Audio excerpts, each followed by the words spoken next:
La Zone Van Life, saison numéro 3, épisode numéro 6.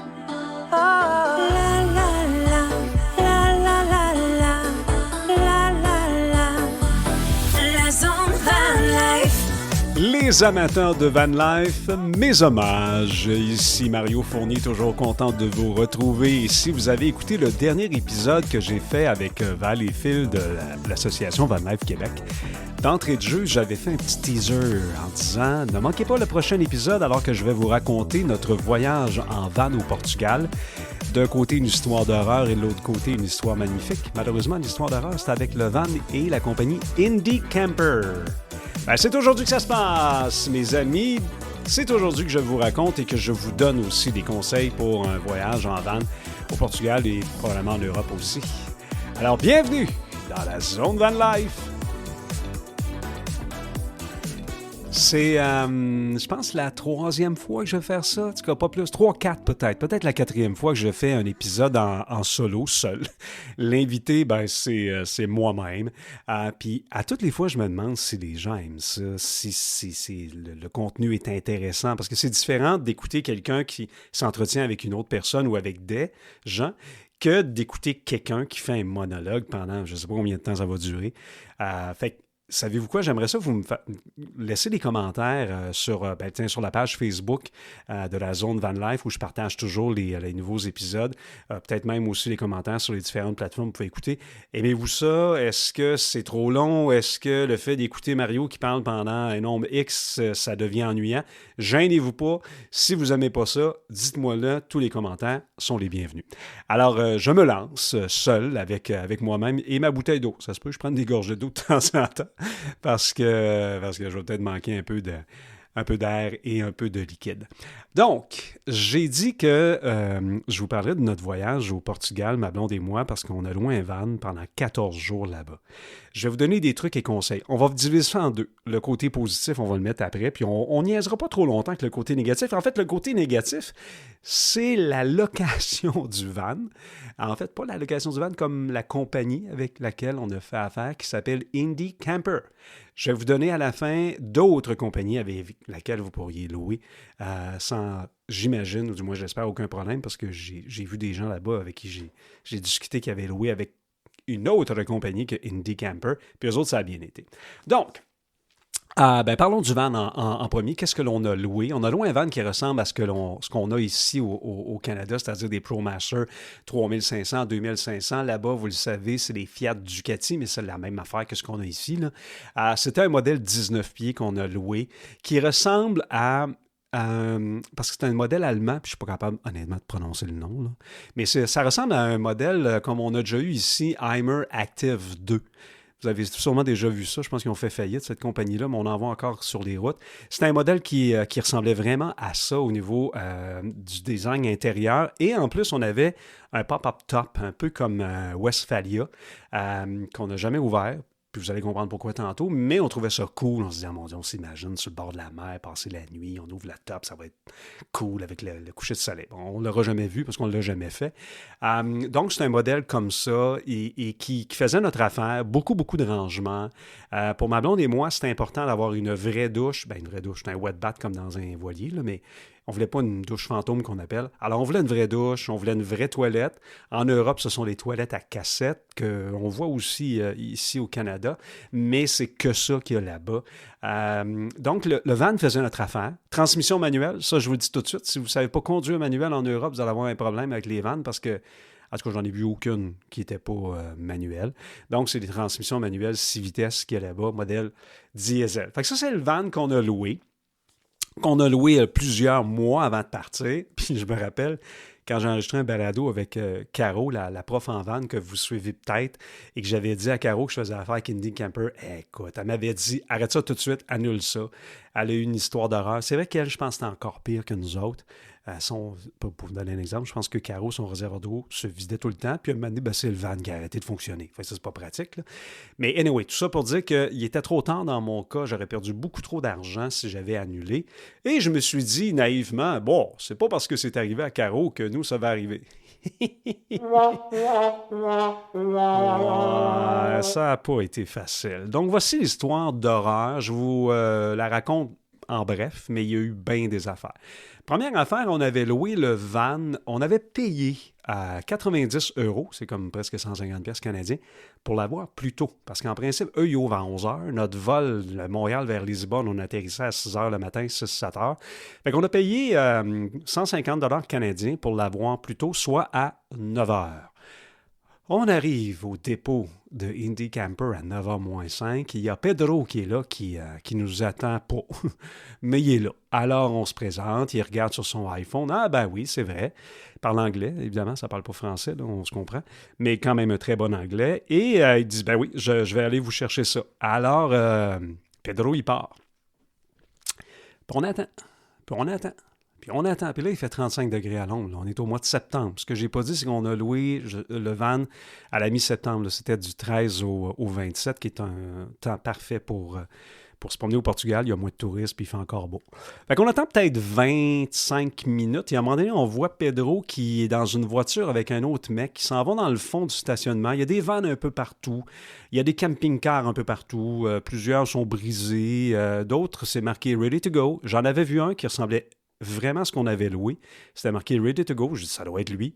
Alors, je les vois s'en aller dans ce coin-là et non, ils repartent. Ils s'en vont encore plus loin dans un espèce de gros garage, j'imagine, entrepôt. Et là, notre Pedro, peut-être 35 minutes plus tard, on le voit arriver avec un van gris, bossé de partout, des graphings à la grandeur. Mais ça, en même temps, je peux le comprendre parce que souvent, les gens qui louent ces vannes-là, c'est des gens qui n'ont jamais conduit quelque chose de 19 pieds, peut-être même pas manuel. Et, il faut se le dire, en Europe, les routes ne sont pas nécessairement larges. Il y a des endroits où c'est très, très serré. Puis si tu ne sais pas conduire cette affaire-là, ben, tu risques de le bosser et de le raider. Fait que bon, c'est de l'esthétique. J'en faisais pas de cas, mais mettons qu'il était magané, il n'était pas très, très beau. Il y a des bouts de plastique qui manquaient. Je vous épargne les détails. Fait que Pedro, il arrive avec ça. Fait que là, on est bien contents, ma blonde et moi. On amène nos valises. Il ouvre la porte de côté, puis là, oh! OK. Visiblement, il n'est pas prêt. Il est sale. On regarde à terre, il y a du sable partout. Les draps sont pas sur le lit. Il n'y a pas de table de pique-nique qu'on avait payé pour avoir avec des chaises. Fait que là, qu'est-ce que c'est ça? Fait que là, Pedro, il nous montre ça. Fait que ça fait-tu votre affaire? Ben là, ça fait-tu notre affaire? Nous, on devait avoir un van à 9 heures. Là, il est 10 h moins 25, puis tu nous amènes ça. Je ne comprends pas trop ce qui se passe. Là, on regarde l'affaire. Non, je veux pas ça.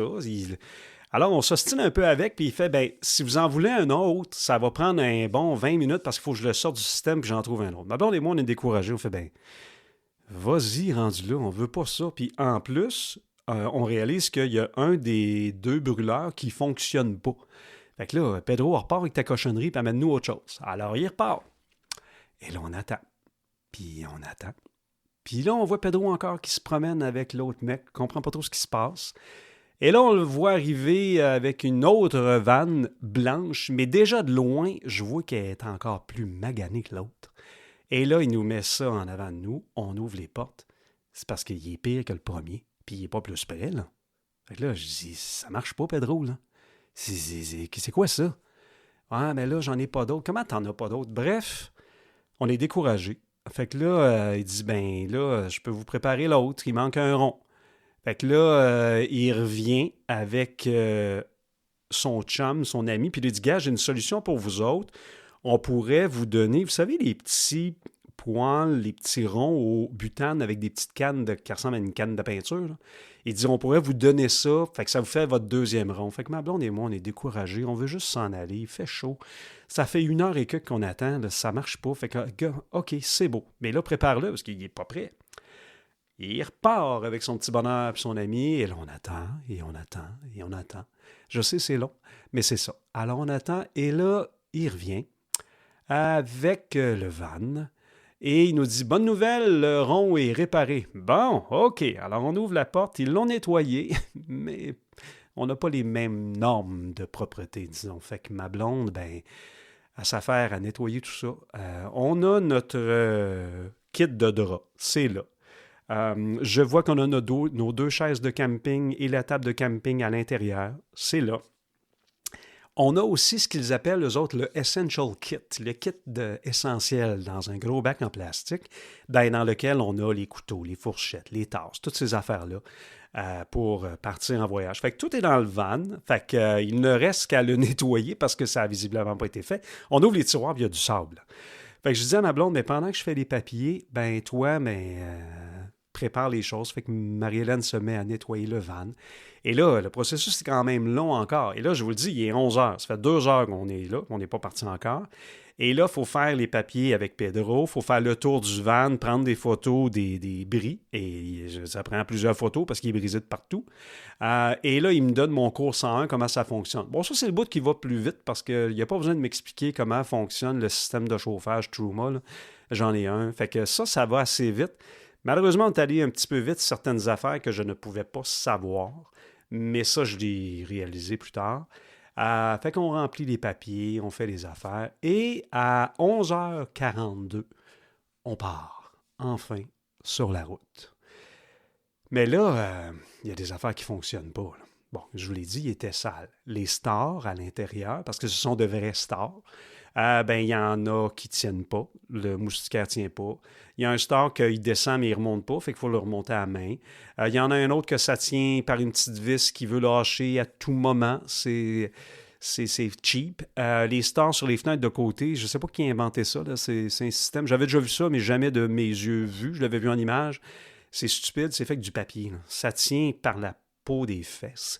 Et en avant, c'est la même affaire. Une autre patente en papier qui part de la droite et de la gauche qui vient se rejoindre au centre du pare-brise, mais ça tient avec supposément des aimants qui ne tiennent pas. Fait qu'il faut mettre un élastique parce que la première nuit, ça fait trrrrng, le star au vert en pleine nuit. C'est de la merde en bon québécois. Alors, écoute, on part avec ça. Et là, le brûleur au propane qui fonctionnait ne fonctionne plus. Fait qu'on n'a qu'un seul brûleur pour nos 14 jours. Le Essential Kit, le kit complet pour partir, il n'y a pas de cafetière, finalement. Il est supposé en avoir une, cafetière italienne, mais il n'y en a pas. Fait que Mario, il a bu du café instant comme quand il était aux études, c'est dégueulasse. Au niveau des verres, tout ce qu'il y a, c'est des tasses. Il n'y a pas de gobelet, il n'y a pas de verre à eau, il n'y a pas de verre à vin. Fait que tu bois du bon vin portugais, mais dans une tasse à café cheap qui goûte un peu le café parce que tu as beau la nettoyer, ça fait 100 ans qu'ils l'ont, fait qu'elle est maganée. Il n'y a pas de bouchon dans l'évier pour laver la vaisselle. Fait que quand tu laves la vaisselle, tu passes ton temps à remplir ton réservoir d'eau grise, ce qui est vraiment pas pratique. Les boutons des tiroirs tiennent une fois sur deux. Fait que tu roules, puis tu tournes, puis à un moment donné, pling, le panneau vient d'ouvrir. C'est super le fun. Les pneus étaient pas vraiment neufs. On pouvait rouler. Mais c'est certain que s'il se mettait à pleuvoir, une grosse averse, je me rangeais sur le côté de la route. Je ne peux pas rouler avec ça. Ça ne fonctionne pas. Les chaises de camping, oui, j'en ai 2, mais la première fois qu'on a dit on va à la plage, j'ai sorti la première, elle était sale, c'était épouvantable. C'est comme s'il l'avait roulé dans le sable puis dans la boîte, fait inutilisable. L'autre était propre, je l'ai pris, mais quand je suis arrivé à la plage, godon, il y a une des pattes que les rivets ne tiennent plus. J'ai réussi quand même à m'en tirer, mais bon, ça ne fonctionne pas vraiment. On n'avait pas d'adaptateur électrique, et ça, je vais vous le raconter un petit peu plus tard comment on s'en est rendu compte, parce qu'on s'en est pas rendu compte sur le coup, parce qu'on ne le savait pas. Et le pire, la batterie interne, qui est une AGM, il n'y en a qu'une seule, elle se recharge de 2 façons, soit quand tu es branché à l'électricité, ou soit quand le moteur tourne, parce qu'il n'y a pas de panneau solaire sur leur van en Europe. En tout cas, j'en ai pas vu. Sur des gros camping-cars, j'en ai vu, mais les vannes comme on a ici, comme les Ram 3500 ou 2500, ils n'ont pas de panneau solaire. Fait que la batterie, elle se charge, comme je le disais, à l'électricité ou quand on roule. Le problème qu'il y a, c'est qu'elle est en fin de vie, fait qu'elle ne se remplit pas au complet. Et ça veut dire qu'en soirée, le frigidaire, il arrêtait. On s'est réveillé le matin avec plein d'eau dans le frigo parce que notre sac de glace a fondu, puis parce que ça s'est répandu un peu partout. Super le fun.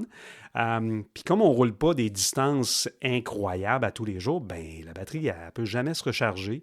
Ce qui fait qu'on n'a pas eu le choix à un moment donné de se dire, coudonc, on va aller dans un camping. Et c'est là, justement, le fameux fil électrique.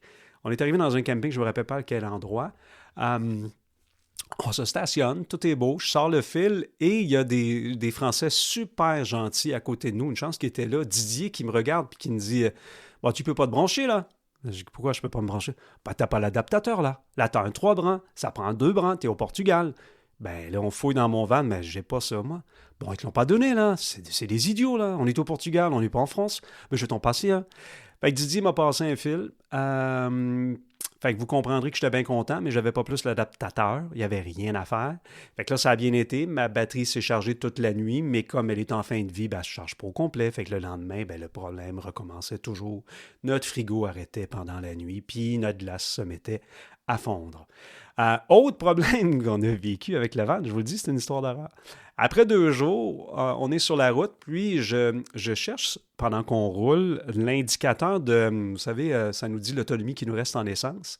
Fait que je cherche ça pendant qu'on roule sur les différentes, sur le tableau de bord, et qu'est-ce qui m'apparaît? C'est pas ça, c'est le niveau d'huile. Il n'y en avait pas. Ils m'ont laissé partir avec un van diesel vide d'huile. Fait que là, ça va bien, hein? Fait que je me range sur le côté. En fait, je m'en vais dans une station-service mettre de l'essence. Puis en même temps, ben, je vais acheter de l'huile. Mais quelle huile je mets là-dedans? Je ne le sais pas. Moi, c'est un moteur diesel. Alors, j'écris à Indie Camper via WhatsApp, parce que ça, en passant, c'est la seule façon que vous pouvez communiquer avec eux, via WhatsApp. Puis c'est correct, mais pas en les appelant, en textant. Et finalement, je réalise que c'est de l'intelligence artificielle qui me répond. Et elle me dit que ça prend de la 5W, je ne sais pas trop quoi, meilleure qualité, blablabla.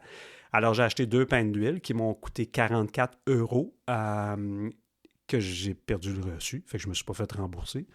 Mais bon, qu'est-ce que tu veux? Fait que j'ai ajouté de l'huile dans un véhicule qui ne m'appartient pas. Fait que on est parti avec ça, puis ça a bien été.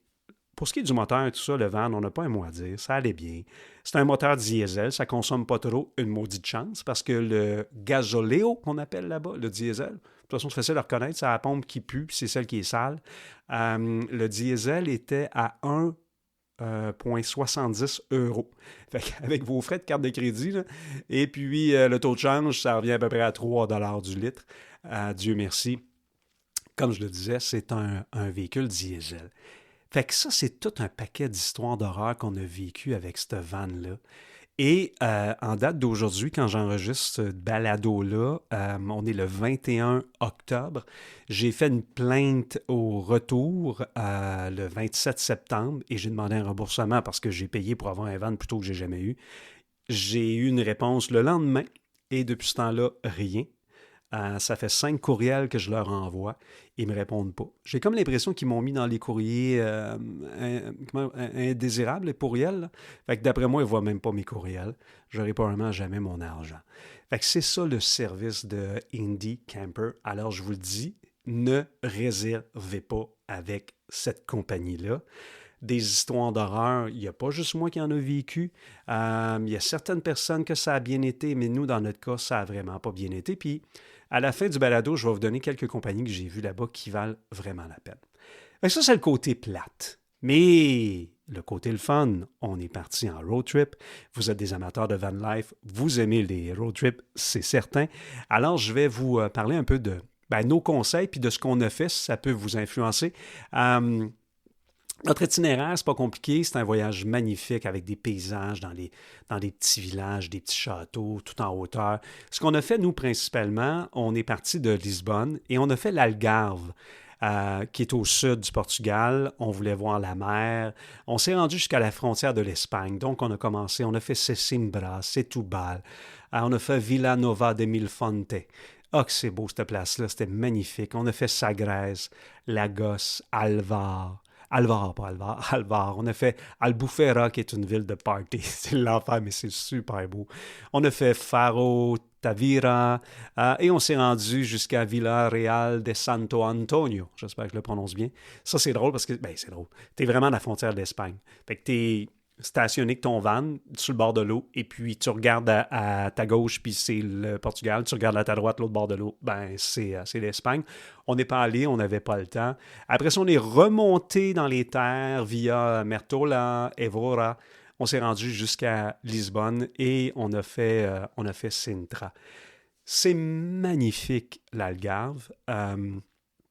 Il y a des bords de mer tout à fait exceptionnels, des petits villages vraiment cool, puis il y en a partout. Il y a des choses à découvrir vraiment extraordinaires. Puis c'est drôle parce qu'on a roulé souvent dans des parcs nationaux, des petites routes de campagne, et là, à un moment donné, tu arrives à droite, dans le haut d'une colline, il y a un petit village, il y a 5, 6, 10, 12 maisons. L'autre côté, il y en a un autre. Tu te dis, ben, écoutons, pourquoi ils ne se sont pas mis ensemble? Mais bon, ça, c'est pas de mes affaires. Et au bas, ben, dans les vallées, ben, là, il n'y a rien. Et là, tu te dis, mais pourquoi ils se sont bâtis dans les collines au lieu de se mettre en bas, ça serait bien moins compliqué. Mais la raison, c'est qu'ils cultivaient la terre. Il y avait aussi plusieurs plantations de liège, des arbres de liège. Et ça, c'est vraiment capoté à regarder parce que vous roulez, puis à un moment donné, vous voyez un arbre qui est comme tout nu dans le bas. Parce qu'ils ont enlevé le liège. C'est l'écorce, en fait, qui mesure peut-être 2 pouces d'épais, 1 pouce et demi. Et ça se régénère. Là, ceux qui disent le liège est en voie de disparition, je ne sais pas s'ils ont lu ça, parce que moi, c'était ça que je pensais, mais c'est pas vrai, pas en tout. Ça pousse. Il y en a bien en masse. C'est pas un problème. Et c'est pour ça qu'au Portugal, vous allez voir à tous les coins de rue des boutiques qui vendent des objets qui sont faits à partir de liège. L'une des choses qu'on a réalisées, c'est que finalement, les distances étaient beaucoup moins longues que ce qu'on avait prévu. Il y a des journées où on disait on va coucher là, puis le lendemain, on va coucher à telle place, mais finalement, on a fait 3 villages. Le conseil que je peux vous donner, n'ayez pas peur d'aller dans les terres. N'ayez pas peur de vous perdre, entre guillemets, mais là, vous perdez un bout à tout. Là. Il faut se servir d'un GPS, puis je vais vous dire quoi faire tantôt. Mais l'Algarve, si vous aimez les bords de mer, si vous aimez vous baigner, l'eau n'est pas chaude, je vous le dis, là, mais quand même, c'est vraiment cool. Là où on a eu une déception, je vous dirais, dans l'Algarve, puis c'est vraiment contextuel, puis circonstanciel, parce qu'on est arrivé, je pense, au mauvais moment. Tous les spots que j'avais trouvés via l'application Park4Night, puis je vais vous en reparler tantôt, tous les spots de mer ou presque, que j'avais identifiés, que j'avais gardés, n'étaient plus là quand on est arrivé. Il faut dire qu'au Portugal, du camping-car puis de la vanne, il n'y en a pas à peu près. Puis je pense qu'il y a peut-être eu une exagération. Vous savez, déjà, ici, nous autres, on en parle souvent, là, qu'à nos spots, il faut faire attention parce qu'à un moment donné, il n'y en aura plus. Bien, j'ai l'impression que plusieurs spots ont été fermés. Puis ce qui est plate avec Park4Night, comparativement, mettons, à High Overlander, quand un spot High Overlander existait, mais il était encore là. Vous allez le voir. Cet endroit a été officiellement fermé. Mais là-bas, il n'est juste plus dans l'application. Fait que là, à un moment donné, je me dis, non, j'ai-tu inventé ça? Ça se peut pas. Pour finalement réaliser, ben non, ils sont juste plus là, les spots que j'avais trouvés avant. Ce qui fait que notre première nuit, on l'a passé sur le bord de la mer. Puis notre dernière. Entre les deux, ce qu'on a fait, ben c'est des stationnements, puis je vais vous donner les endroits où vous pouvez passer la nuit, mais c'était un petit peu moins bucolique, mettons, que ce qu'on avait prévu. Puis une des raisons pour lesquelles on avait loin Van, c'était pour ça, de se retrouver avec des couchers de soleil extraordinaires. Ben, on en a eu un au début, puis un à la fin, puis entre les deux, ben, on s'est arrangé avec ce qu'on pouvait bien trouver pour passer la nuit. Vous allez trouver des endroits, c'est certain, mais si vous voulez être en bord de mer tout le temps, vous pouvez bien prendre des chances, mais ça se peut que quelqu'un vienne vous voir et vous dire « Hey, sac ton camp d'ici ». Je pense qu'il y a eu un petit peu d'abus. C'est peut-être pour ça que les spots n'existent plus. On a fini notre voyage au Portugal. Comme je le disais, on a remonté vers le nord. Et on a passé 2 jours et demi à Lisbonne et la dernière journée à Sintra, qui est magnifique. Lisbonne, si vous voulez aller là, on a passé 2 jours et demi. Honnêtement, c'était parfait. Si vous avez un van comme nous on avait, ben vous allez au camping. Il y a un camping qui est en banlieue de Lisbonne. Rentrez pas avec votre van dans la ville. Ben vous ne pourrez pas. Là. Puis passez pas la nuit dans des stationnements de Park4Night à côté d'une traque de chemin de fer. C'est dangereux, c'est pas sécuritaire, c'est bruyant. Le meilleur conseil qu'on peut vous donner, c'est ce que nous on a fait. Vous allez au camping, c'est assez cher, mais c'est pas grave. Rendez-vous au camping et de là, il y a un transport en commun qui va vous amener au centre-ville. Ça prend à peu près 20 minutes. Puis honnêtement, les transports en commun à Lisbonne, c'est vraiment, mais vraiment extraordinaire. Il y a de tout. On a pris des trains, on a pris le métro, on a pris le tramway, on a pris l'autobus. On a tout fait. 11 euros par jour pour 24 heures vous donne accès illimité à ça. Fait que c'est vraiment la meilleure chose à faire. Laissez faire les Park4Night, puis les ci, puis les ça en banlieue de Lisbonne. Allez au camping, vous allez être mort de rire. Pour ce qui est de Sintra, même chose. Sintra, on peut y aller en autobus. En fait, il y a un paquet d'endroits où on peut aller à partir de Lisbonne en autobus. Le transport en commun, au risque de me répéter, il est vraiment, mais vraiment efficace. Puis avec n'importe quelle application, vous allez savoir quel trajet vous devez faire, puis quelle métro vous devez prendre pour aller à tel endroit. Si vous êtes un peu débrouillard, là, honnêtement, c'est la meilleure chose à faire. Lisbonne est une ville magnifique, mais qui est... pas mais, là, j'aime pas dire mais il y a beaucoup de côtes. Fait qu'elle n'est pas là en sandales. Là. Je voyais du monde avec des gougounes, comme on dit chez nous. Là. C'est tout sauf une bonne idée. Là. Une bonne paire de chaussures. Et encore une fois, comme je l'ai dit, allez vous perdre. Perdez-vous dans la ville. Vous voyez une petite ruelle, ça n'a pas de l'air le fun. Allez-y, parce qu'en bas, vous allez peut-être découvrir un petit quartier magnifique. Ce que ma blonde et moi, on aime faire. Puis on a découvert des endroits vraiment extraordinaires. C'est, je pense, le meilleur conseil que je peux vous donner. Puis, réservez rien. On n'a rien réservé, nous. On est parti à l'aventure, autant du côté de l'Algarve que du côté en fait, au Portugal, pas au Portugal, mais à Lisbonne. On a réservé notre camping, mais je l'ai réservé la veille. Là, il y avait de la place. On était au mois de septembre. C'est sûr que si vous allez dans une période plus achalandée, ben là, si vous allez à Lisbonne, réservez votre terrain de camping à l'avance. Mais le reste, ben, tous les spots gratuits, ils sont nombreux. Vous n'en manquerez pas. Pour ce qui est de communiquer là-bas, ben, vous voulez du data parce que vous allez vouloir avoir un GPS. Je vous invite à prendre une eSIM, c'est la meilleure chose. J'ai pris une 50 gigs, puis à la fin, il m'en restait 10. Fait que, puis on a été 14 jours. Fait que ça vous donne une idée. Puis là, je ne vois pas sur YouTube, là, c'est vraiment du réseau pour les réseaux sociaux, les photos, communiquer avec parents et amis et surtout le GPS. Fait que moi, j'utilise Mobi Matter, la eSIM Mobi Matter. Puis, by the way, si vous n'en avez pas, si vous prenez Mobi Matter pour vos voyages, prenez le code promo Mario 72202. Mario 72202. Ça va vous donner 50% de remise en argent jusqu'à la concurrence de 5 $ pour votre premier achat avec la eSIM. 40 gigs, c'est bien en masse. GPS, on n'utilise pas Google Maps, on utilise Waze. C'est le meilleur outil. En fait, Google Maps, moi, je l'utilise pour chercher des endroits, prendre l'adresse, puis je la sacre après ça dans Waze, puis tout le monde est content. Pourquoi ne pas utiliser Google Maps? Honnêtement, je ne sais pas ce qui se passe avec Google Maps, et pourtant, c'est partout comme ça. Je n'ai pas mis dans mes paramètres de raccourcis ou quoi que ce soit, mais il y a tendance à nous amener à des endroits qu'on ne veut pas.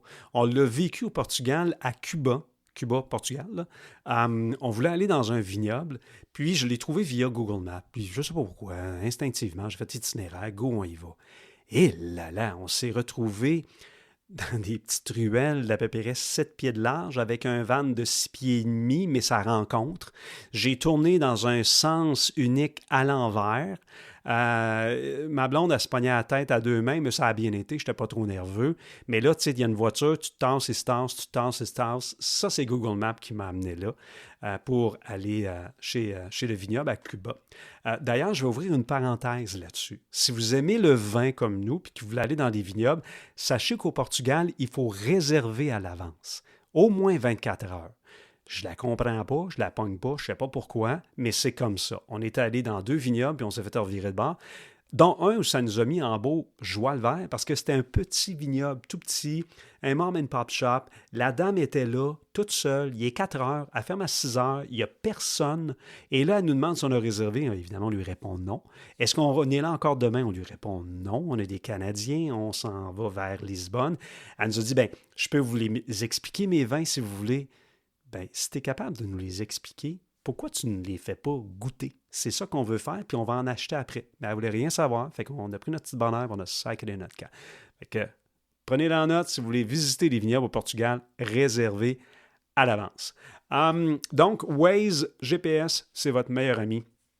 Ça va super bien. Tout le monde utilise Waze en Europe. C'est vraiment la meilleure chose. Maintenant, pour les applications pour trouver des spots, c'est Park4Night que vous devez utiliser. iOverlander, il y en a quelques-uns, mais pas tant. C'est vraiment Park4Night. En fait, même quand vous venez ici au Canada, quand vous êtes au Canada, au Québec, puis que vous utilisez Park4Night, puis que vous voyez des spots, c'est souvent des Européens qui les ont identifiés, parce que c'est vraiment ce qu'ils utilisent là-bas.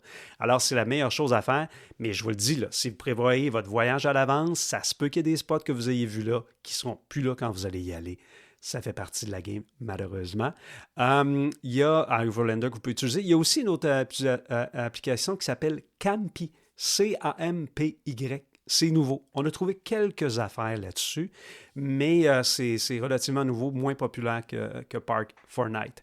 Comme je vous l'ai dit tantôt, il n'y a plus vraiment, il y a pas vraiment, il y a moins, en tout cas en Algarve, de spots pour passer la nuit sur le bord de la mer. Je crois qu'au nord du Portugal, il y en a encore quelques-uns, mais il y en avait beaucoup moins en Algarve, probablement à cause de la popularité de l'endroit.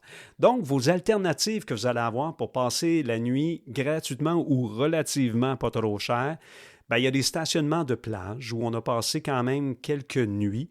Et la beauté de la chose, c'est comme on était à la mi-septembre, ben c'est permis à certains endroits. Dans la saison touristique, ça ne sera pas permis. Ils ne vous laisseront jamais passer la nuit dans un stationnement de plage. Mais à la mi-septembre, comme à Évora, on a passé la nuit à côté de la plage. C'était parfait. Il y a aussi ce qu'ils appellent en Europe des aires de camping-car. Il y a des endroits où vous allez payer 10 comme c'était le cas à Tavira. Il y a des endroits où c'est gratuit. Évora, c'est gratuit. C'est pas très chic, là. C'est un gros parking, mais entre ça, puis passer la nuit à un endroit qui n'est pas très sécuritaire, bien honnêtement, vous êtes mieux d'aller là. Donc, retenez les aires de camping-car. Il y a aussi des épiceries, deux entre autres, que vous allez retrouver partout au Portugal. Lidl, ça s'écrit L-I-D-L, c'est allemand, mais ça se prononce Lidl. Très souvent, on peut passer la nuit à Lidl. On le fait, entre autres, à Albufeira. Il y avait 4 espaces, puis c'est vraiment bien identifié que c'est des espaces pour les camping-cars, pour les vannes. Il y a aussi Intermarché. Et ça, Intermarché au Portugal va devenir votre meilleur ami pour plusieurs raisons. Intermarché, ben, c'est une épicerie, ça le dit. Souvent, pas tout le temps, mais il y a de l'essence en plus. Et il y a même à quelques Intermarchés des endroits pour laver le van. Ça a l'air niaiseux, là, mais il y a la poussière en enfant de nanane là-bas. Vous allez vouloir laver une couple de fois les vitres. Et aussi, quand vous allez ramener le van, il faut qu'il soit propre. Fait qu'Intermarché, il y a souvent ces endroits-là. Et l'affaire la plus importante d'Intermarché, au-delà de pouvoir y passer la nuit, c'est que dans la plupart, je vous dirais 90% des Intermarchés, il y a des stations de vidange et aussi ravitaillement en eau. Parce que votre petite cassette de toilette, là, ben, il va falloir que vous la vidiez maintenant. Vos eaux grises, il faut aussi les vider de façon assez régulière. Et se ravitailler en eau, ben, c'est un des endroits. Donc, Intermarché, c'est vraiment votre meilleur ami pour la station de vidange parce qu'à part ça, c'est pas simple se vidanger en Europe, mis à part les campings et ou les intermarchés. Et au niveau de l'eau, vous allez aussi en retrouver dans les stations-service. Pas toutes les stations-service, mais plusieurs grosses stations-service vont avoir à quelque part un endroit pour soit la pression de vos pneus, rajouter de l'air, et aussi l'eau. Ça paraît bizarre, tu te dis, mais pourquoi ils mettent ça dans une station-service? C'est qu'il faut comprendre que là-bas, vous ne mettez pas du lave-vite moins 40 degrés dans votre véhicule, ça ne gèle pas. Fait que les gens mettent, comme dans le bon vieux temps, de l'eau dans leur réservoir pour laver les vitres, que vous allez trouver très pratique. Donc, grosso modo, c'est les endroits où vous allez pouvoir passer la nuit, mis à part ce que vous pourriez trouver sur Park4Night, et lisez les commentaires parce qu'il y a des endroits sur Park4Night où finalement tu te rendais compte que c'était peut-être pas l'endroit le plus sécur sur Terre. Puis quand vous louez un van là-bas, c'est écrit en gros dessus que c'est un van de location, là. Fait que c'est assez clair qu'il y a des gens qui dorment à l'intérieur. Autre conseil ou information au niveau des prix, si vous dites « Ouais, Mario, comment ça coûte là-bas? » J'ai jamais parlé du prix de la location du van, mais pour 14 jours, le van nous a coûté 3500 Canadiens à peu près. C'est quand même assez cher, surtout pour le service qu'on a eu, mais il faut calculer un bon 3000 $ pour un 14 jours là-bas, peu importe la compagnie de location. Il y en a qui sont un petit peu plus chers, mais d'après moi, ça va peut-être la peine. Au niveau de l'essence, comme je l'ai dit tantôt, le gasoleo était à 3 $ canadiens le litre. À l'épicerie, c'est pas si pire. Vous n'allez pas vous ruiner. Il faut juste regarder les spéciaux, mais il y a des affaires qui ont bien de l'allure. Il y a des choses qui sont beaucoup plus chères, mais tu sais, tout ce qui est charcuterie, les fromages là-bas, il y en a, c'est bon, ils ne sont pas trop chers. La bière, c'est des amateurs de bière. Une canette de bière, c'est 78 centimes à peu près.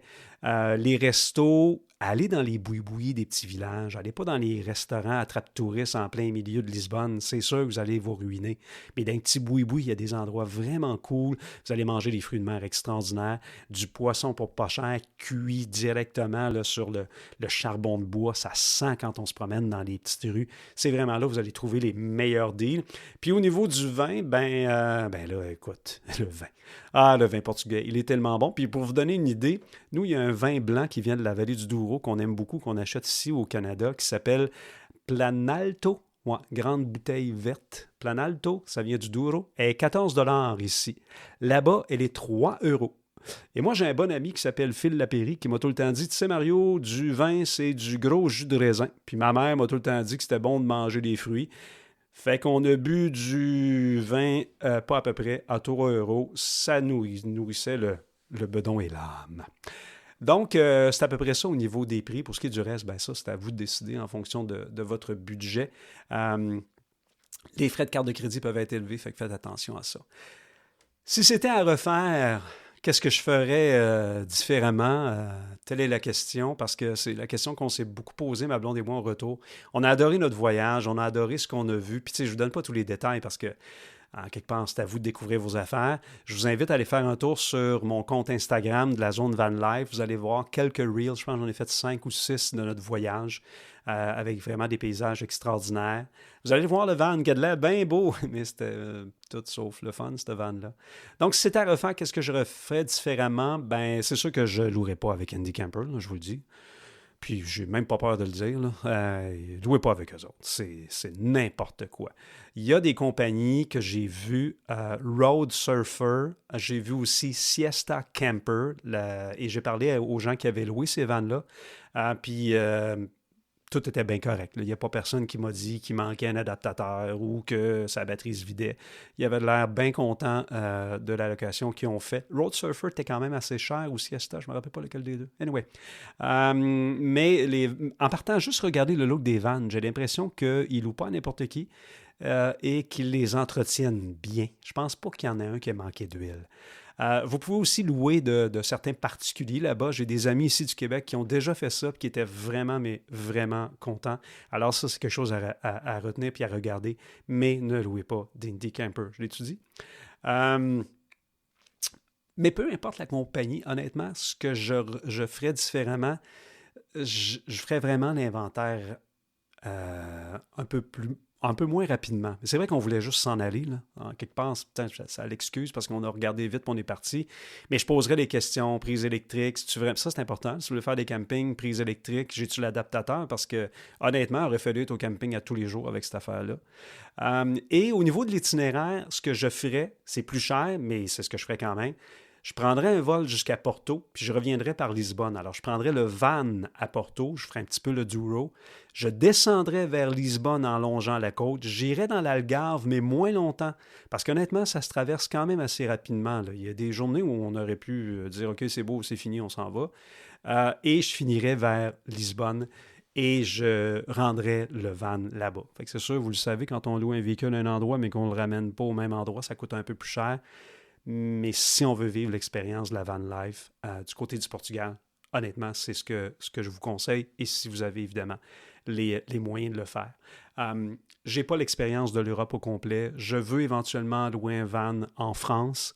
En France, en passant, il y a quelque chose qui s'appelle France Passion, qui ressemble beaucoup à Terrego ou Harvest House. France Passion, ça coûte 65 €, je crois. J'ai ma carte de membre.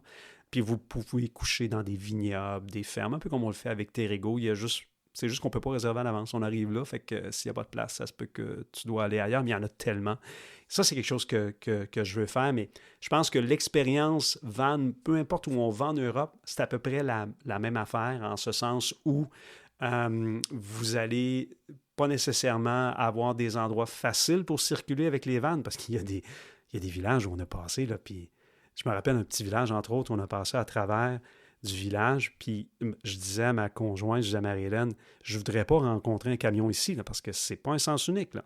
Et en sortant du village, on a rencontré un gros autobus avec des touristes et un camion. J'ai fait « OK, on est chanceux parce que sinon, il y en a un des deux qui devait reculer. » Mais en même temps, ça fait partie de l'expérience. Puis ça fait partie du côté des paysans de la patente, disons ça comme ça. Fait que voilà, j'espère que cet épisode n'a pas été trop long pour vous. Je le disais d'emblée, un monologue, peut-être que c'est moins intéressant, mais j'espère que ça vous a plu, puis peut-être aiguillé sur certaines choses concernant la location d'un van en Europe. Si vous avez besoin de conseils supplémentaires, vous voulez me poser des questions, gênez-vous pas, écrivez-moi en privé sur la page ou dans les commentaires sur la page Facebook de la Zone Van Life, et ça va me faire grandement plaisir. Mais n'ayez crainte si vous dites « Ouais, Mario, c'était pas le fun de ton voyage. » Non, le voyage a été extraordinaire. On a des beaux souvenirs, de belles photos. Mais le van, nous a gâché un peu le fun. Sur ce, j'espère que vous avez passé une belle saison de Van Life pour ceux qui sont des temps partiels comme moi. Et on se retrouve pour un prochain épisode. Bye bye! La zone Van Life.